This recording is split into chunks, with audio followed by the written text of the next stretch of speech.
اور اس واسطے انہا ایام خاص طور سے جمعہ والا دن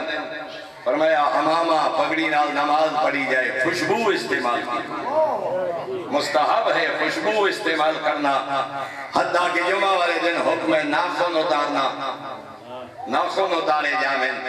اپنی داڑھی اور اپنے خاص طور سے شارے تنہ والا نو ٹھیک کیتا جائے، خوشبو استعمال کی جائے، نوا لباس سے بہتر کرنے تو نوا لباس حتیٰ کہ سر تک فرمایا گیا اذا سالمت رمضان و سالمت السنہ و اذا سالمت الجمعہ تو سالمت الایام، جیندہ ماہ رمضان صحیح گزر گیا ادا سال صحیح گزر گیا، جیندہ جمعہ ٹھیک گزر گیا ادا پورا ہفتہ ٹھیک گزر گیا۔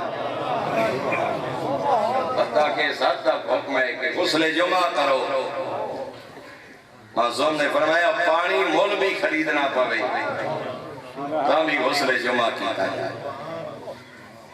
غسل جمعہ دا طریقہ ہوئی ہے جڑا غسل جنابت دا طریقہ، ترائے دفعہ سر گردن، ترائے دفعہ سجا پاسا، ترائے دفعہ کبا پاسا، غسل جنابت دی طرح۔ اور یہ بھی حکم ہے اگر دونوں ہوئے کہ کل جمعہ ہے تے میں غسل نہ کر سکسا تو سفر تو بنیان تو پہلے غسل کر سکتے ہو تاکہ محروم نہ رہ جاؤ، اور اگر کسی مجبوری دی وجہ تو زوال تو پہلے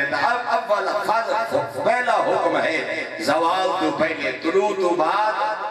آج صبح دے طلوع تو بعد دے زوال تو پہلے غسل جمعہ کیتا جائے، نہیں کر سکیا جمعے دے بعد کیا کرے، اور انہا سنت اعمال جو ہے دینا دی قضا دا بھی حکم ہے، نہیں کر سکیا آمانہ بھی رات چا کرے، کل چا کرے،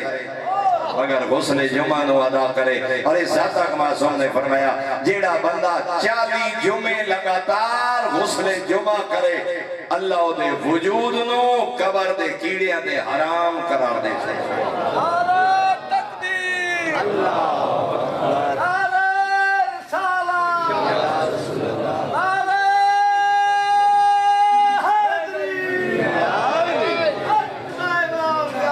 فرمایا جیڑا بندہ چاہتا ہے جو میرے بدن نو